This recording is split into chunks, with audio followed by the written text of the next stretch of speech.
Et salut à toi, bienvenue dans cet épisode numéro 54 du podcast Nourris ta santé. Et aujourd'hui, je vais te parler des épices et pourquoi est-ce que les épices, c'est quelque chose que tu dois absolument apprendre à mettre en place dans tes repas, apprendre à goûter parce qu'il y en a plein, plein, plein et je me doute qu'il y en a peut-être plus ou moins beaucoup que tu n'as pas encore goûté.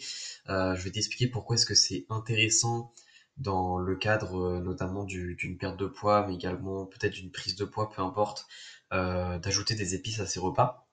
Donc, concrètement, les épices, en fait, c'est quelque chose qui va influencer trois gros facteurs de tes repas. Ça va à la fois influencer l'apparence de tes repas, ça va influencer également le goût de tes repas, mais aussi l'odeur. Et en fait, l'influence de ces trois facteurs-là va faire que, en fait, tes neurotransmetteurs vont être bien plus stimulés durant le repas. C'est-à-dire que lorsque tu as mis des épices dans ton repas, il y aura plus de couleurs déjà dans ton assiette. Donc évidemment, là, ici, on parle de l'apparence. L'apparence va être impactée. Le fait qu'il y ait plus de couleurs dans ton assiette, en fait, va davantage stimuler ton cerveau pour différentes raisons. Et ça va également donner davantage envie de manger l'assiette. C'est-à-dire qu'une assiette toute faite qui a qu'une seule couleur donne moins envie qu'une assiette toute colorie. Donc déjà ce point-là va à la fois mieux stimuler ton cerveau et aussi, on va dire de manière directe pour toi, ça va te donner plus envie de manger. Donc ça a deux intérêts pour ce qui est de l'apparence. Autrement, ça va aussi impacter l'odeur, c'est-à-dire que une fois que tu as mis tes épices, bah même si tu n'as pas encore commencé à manger, eh bien l'odeur de ton repas va être impactée, c'est-à-dire que tu vas sentir les épices, tu vas également sentir les autres aliments, hein. Donc il faut savoir que l'odeur ici, elle est bien plus puissante si le repas que tu as fait, il est chauffé, c'est-à-dire que si tu as mis de la cuisson. Des aliments qui sont froids sentent beaucoup moins que des aliments qui sont chauds parce qu'il n'y a pas de vapeur. Mais s'il y a de la vapeur, avec les épices, ça va donner beaucoup de saveur en fait, beaucoup, beaucoup d'odeur plutôt. Et ça va également te donner envie de manger parce qu'il y aura, bah, déjà ça va mieux stimuler ton cerveau, encore une fois. De toute façon, les trois paramètres que je te cite là, ils vont davantage stimuler le cerveau, mais ça va également, encore une fois, te donner plus envie. Et enfin, pour ce qui est du goût, bah, c'est très simple, hein, le goût, on connaît tous. S'il y a du goût en plus, bah, évidemment, c'est plus agréable de manger un plat qui a vraiment du goût, surtout du goût qu'on aime, hein, bien sûr, mais qui a du goût plutôt qu'un repas qui est tout fade. Et tout simplement, ça va aussi plus stimuler ton cerveau, différentes parties du cerveau, liées aux récepteurs justement de goût notamment.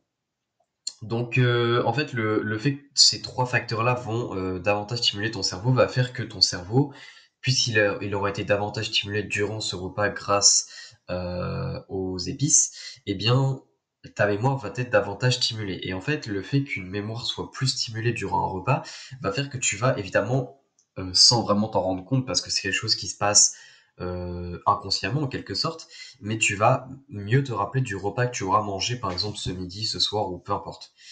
Et le fait de mieux te rappeler de ton repas en fait va faire que au prochain repas, eh bien vu que tu te rappelles bien de ton repas enfin du dernier repas que tu as mangé, eh bien en fait la régulation de ta satiété, donc la satiété si tu sais pas ce que c'est un petit peu ça représente en fait la durée pendant laquelle tu n'as pas faim parce que bah t'as pas de en fait c'est la satiété, c'est quelque chose qui se passe entre deux repas et ça indique si t'as pas faim ou t'as faim. Si t'as une bonne satiété, ça veut dire qu'entre deux repas, tu peux pendant une très longue période ne pas avoir faim et ne pas être tenté vers la nourriture. Ça c'est avoir une bonne satiété. C'est différent que le terme rassasiement qui définit vraiment pendant le repas quand t'as plus du tout envie de manger et que là t'arrêtes de manger. Ça c'est le rassasiement, mais la satiété c'est la durée après le repas pendant laquelle tu n'as pas faim. Et en fait, le fait justement de mieux stimuler ta mémoire, etc., et de mieux te rappeler de ton repas, va faire que ta satiété après ce repas-là, où tu te souviens mieux de ce repas grâce aux épices par exemple, va être bien plus stimulée. Et du coup, avoir une meilleure satiété, c'est un point qui est super important pour justement avoir une meilleure maîtrise en fait de tes apports alimentaires et notamment pour éviter la surconsommation. Donc ça c'est effectivement un point qui est super intéressant pour l'aspect tout ce qui est lié à l'aspect un petit peu physiologique du corps, c'est-à-dire tout ce qui est faim, tout ce qui est hormones liées à la faim, tout ce qui est régulation de la faim, tout ce qui est satiété, etc. Et il y a aussi un autre impact, là, c'est bah, l'autre impact des épices, hein, c'est ce que je t'avais dit, c'est par rapport au plaisir du goût, au plaisir des odeurs, au plaisir de l'apparence. Ça, en fait, c'est vraiment plus un aspect émotionnel. Et en fait, le fait que les épices on va dire, apporte plus de confort à ton repas, va faire que tu vas être bien plus tenté d'être régulier dans des repas entre guillemets sains si tu ajoutes des épices. En fait, les épices, puisque ça ajoute plus de saveur, etc., à des repas où tu mets des aliments bons pour la santé, eh bien, ça va faire que tu vas être bien plus tenté de continuer à manger ces aliments-là, puisque tu mets des épices avec et que ça ajoute plus de goût, etc. C'est un exemple très cliché, mais par exemple, pas mal de gens ne veulent pas manger de légumes parce qu'ils trouvent que ça n'a pas de goût.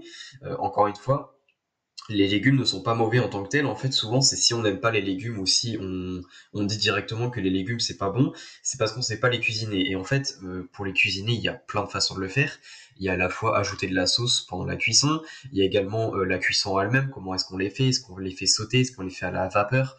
Et à côté de ça, il y a aussi les épices. Si on met des épices ou si on met pas d'épices, ça va pas être la même chose.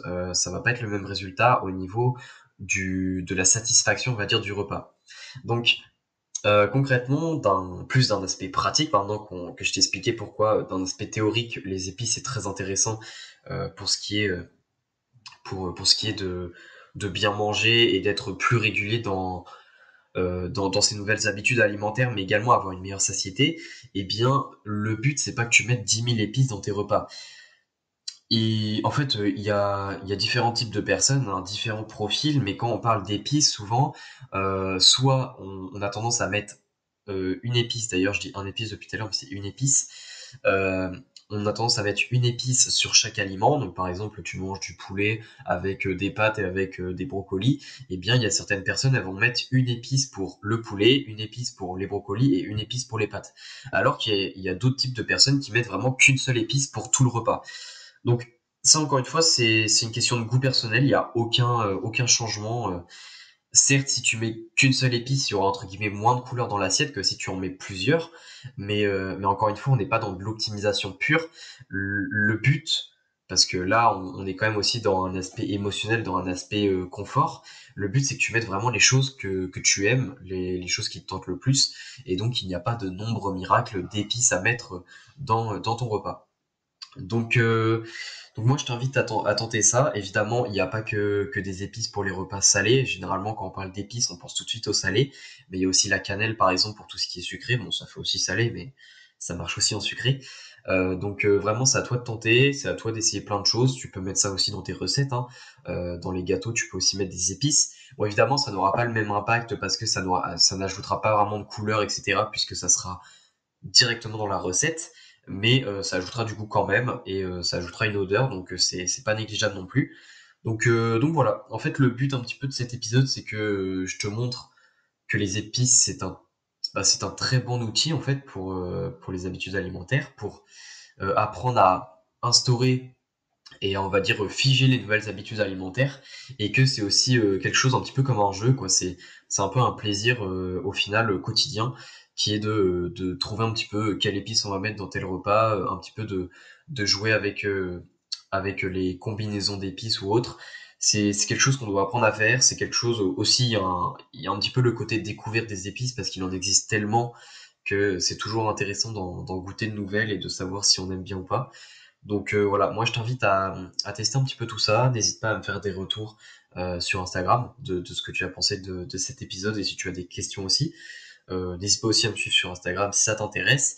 Et si tu veux aller plus loin et apprendre à mieux associer tes aliments pour justement avoir une meilleure alimentation et avoir de meilleurs apports en différents nutriments pour par exemple ta pratique sportive, n'hésite pas à cliquer sur le lien dans la description de cet épisode du podcast qui va t'envoyer vers la base de données BDO que j'ai créée justement pour justement aider les athlètes, mais aussi plein d'autres personnes à mieux manger grâce à plein d'outils automatisés, grâce à plein d'aliments avec leurs valeurs détaillées nutritionnelles, tout en ayant un aspect simple, c'est-à-dire une compréhension qui est facile et également une mise en pratique facile. Donc si ça t'intéresse, clique sur le lien dans la description du podcast, et sinon on se dit à la prochaine pour un nouvel épisode. Allez, ciao ciao.